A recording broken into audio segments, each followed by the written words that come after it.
Hello and welcome to Module 8 of Principles of Marketing. In this module, we're going to go over pricing and pricing strategies, retail formats, and step 3 of your marketing plan, which is on target market and positioning. So starting with pricing and pricing strategies, some terminology for you guys, and this slide is going to be really important for your final exam and for when you work on your marketing plan. So here are some basic definitions for you. Price is what is being charged or exchanged for a product or service. Value, what a product or service is worth to a consumer or the maximum amount that they would pay.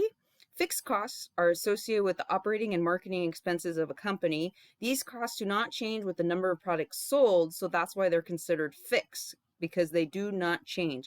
Variable costs are per unit costs associated with the product. So an example of this would be the cost of a certain material to make a product.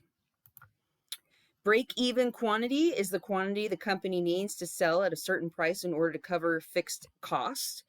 Break-even price is the amount of a product needs to be priced in order to cover expenses at a certain quantity sold.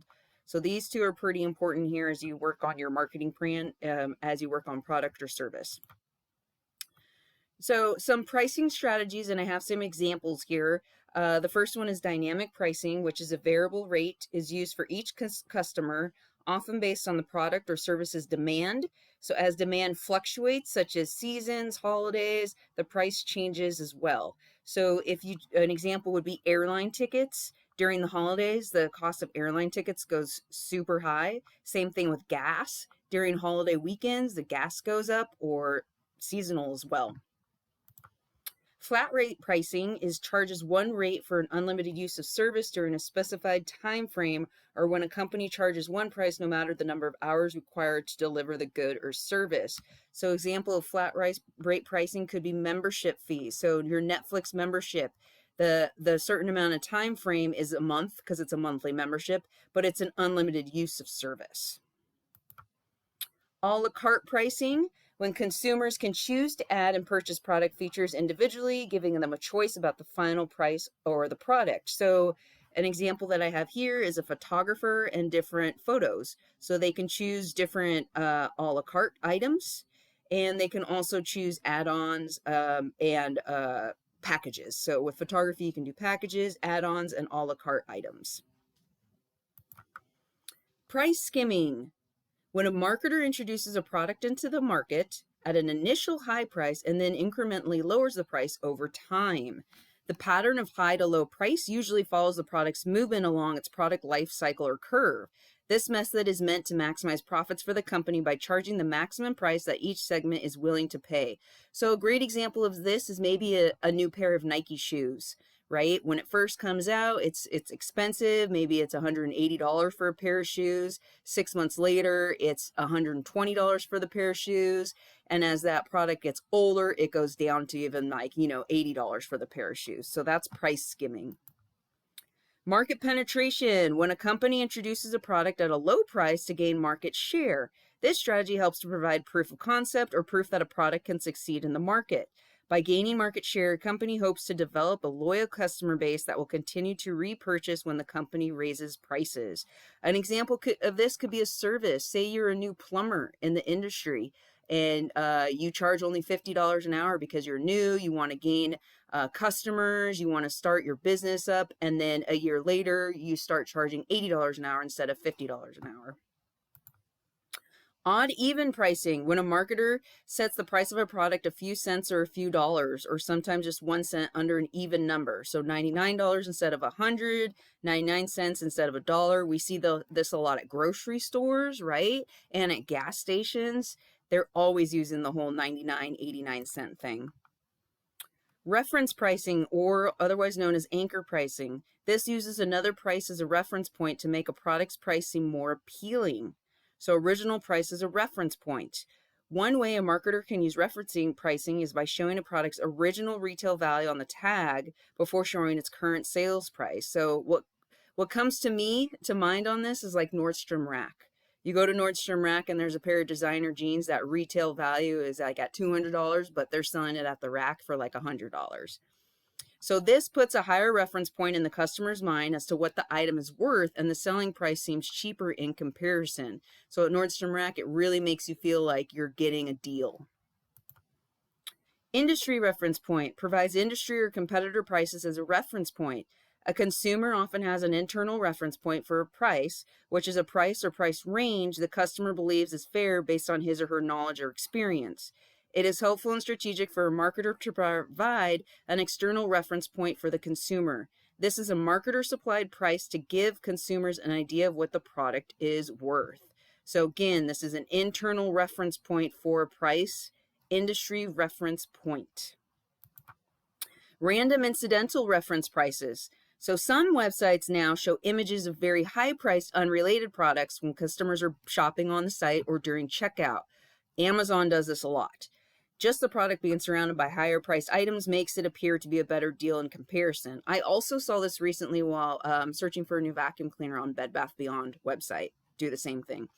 Third option, adding an inferior option will make the original product more attractive. The decoy acts as a sort of reference point. Again, when I was purchasing vacuums on Bed Bath Beyond. Prestige pricing sets high prices for products to create the perception that they are elite, so that status-seeking customers will want to buy them. So maybe a fancy name brand cologne, Chanel. If a company is marketing a unique product and high quality, but offering them at a low price, the price may actually misrepresent the product quality. So with name brand, it has to be expensive. Bundle pricing is packaging 2 or more goods or services together to sell them for a single package price. The bundled package is usually priced below what a customer would pay to buy each item individually. So you see this a lot at fast food restaurants such as McDonald's. Extra value meal, right? Multiple unit pricing, when there is a price break for purchasing multiple units on a product. This encourages customers to buy more products than they might have otherwise. So you see this a lot at grocery stores, maybe the deal on wines. Buy five bottles of wine, you get the 6th one free. All the BOGO, buy one, get one free ads, multi-unit pricing. Loss leader. When a popular item sells at an artificially low price, often below the company's product cost, to attract people to the store. So this could be like a Best Buy, a Bed Bath Beyond, a Fry's. Are there any Fry's out there anymore? I don't know if there are or not. Maybe a Walmart, a Target. So the strategy is that the overall sales from the customer's purchases will offset the loss in profit from that loss leader sale. So in this particular example, they can come in, they can get a Canon printer for like half the price, super great deal, but the store is going to make the money on selling them the ink cartridges. They're going to upsell the ink cartridges because they know they have to buy the two together. Creating a pricing strategy. So this is with using the 3 C's model. So this is going to be on your test. You're going to need this for the marketing plan. The company, which is what is the product cost to the company. The customers, what do customers value? And the competitors, what else is offered in the market? So those are the 3 C's. Creating a pricing strategy. So you want to calculate the cost of the product for the company, research to see what value the customers place on the product offering, study the competition in the market and how the industry behaves, look at how customers view your product features, decide on a base price for the product, add any of the psychological pricing strategies, and track customer responses to prices. So there's a lot involved with creating a pricing strategy, and it's very fluid too. You could start with a price and kind of, see how customers respond to the prices, and you might change it around a little bit. Next, we're going to go over retail formats. So types of different retail stores. We have the convenience store, which is a small store often located in or near a residential area. So think 7-Eleven, your local neighborhood 7-Eleven. Product lines are often limited, with the store having wide product width but not depth. Prices on goods are often higher than a supermarket or department store. This happened to me today. I went to an AM/PM and I got a Diet Mountain Dew, and it was like $2.99 when I could have gone in the supermarket and gotten it for like $1.99. But it was convenient for me. Specialty stores feature narrow and deep product lines. Stores selectively sell goods related to a particular product area or brand. So Soccer Loco, maybe a Roadrunner specialty store.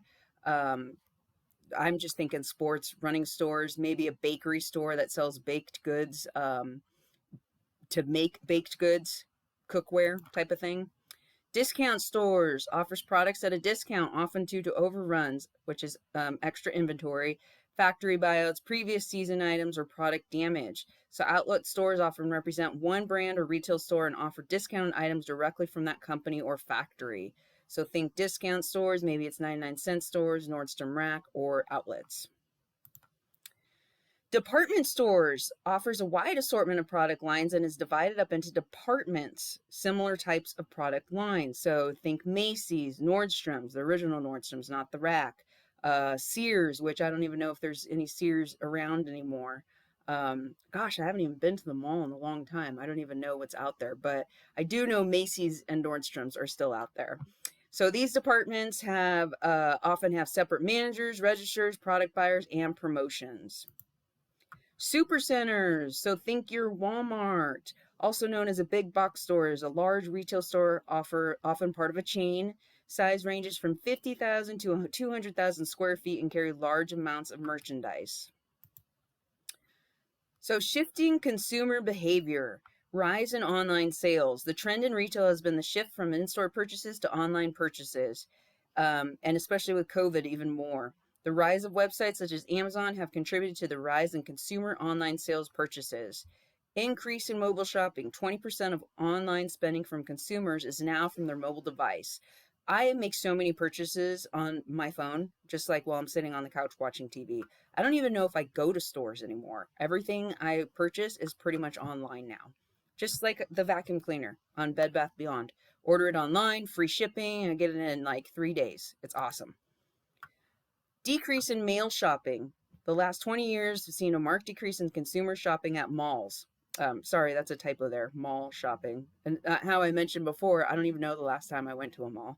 Since 2002, the department stores have decreased their staff by 25%, which is almost 500,000 jobs. Increased experience purchases. Consumers are spending more on experiences such as eating out at restaurants and traveling for leisure. I'm going to fix this typo here.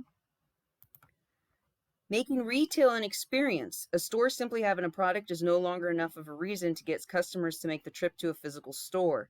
Customers are looking for something in the store that would be a value added above shopping online. Otherwise, they're just going to go online. Going local, featuring local brands, provides new, fresh merchandise for customers, adds value by supporting and buying local. I also like to shop at small businesses. Instead of going to the big, huge stores, I go to the mom and pop stores. Offering online options, also called omni-channel, offers online purchasing and delivering. If you're a business and you don't offer an online option, then you're losing and you're not going to be in business very much longer. We saw this a lot with COVID too. Consumers want to buy where they want to buy, when they want to buy it. Again, mobile app. Walk around the store, you can touch and feel the products and then take them home. So, there's pros and cons to everything. Adding augmented reality and technology, phone app features with interactive capabilities. I'm seeing this so much with like real estate, even Airbnbs when you rent houses. It's a phone app and it's all interactive. Okay, so now moving on to your marketing plan step 3. This is going to be on target market and positioning. So your target market and position of your marketing plan has 2 sections here, your target market and your positioning. Target market is your demographic description and your psychographic description. Positioning is your differentiation and your unique selling point. All the details on this are in the marketing plan step 3 on Canvas. And there's also a couple student samples that you can read and look through. You do not have to have a positioning tree if you don't want to, but it's nice to put one in there. It's just going to help you out with your marketing plan, but it's not necessary for the points. So module 8 assignments are going to be discussion 4, which is on pricing, and your marketing plan step 2, competitor and pest analysis.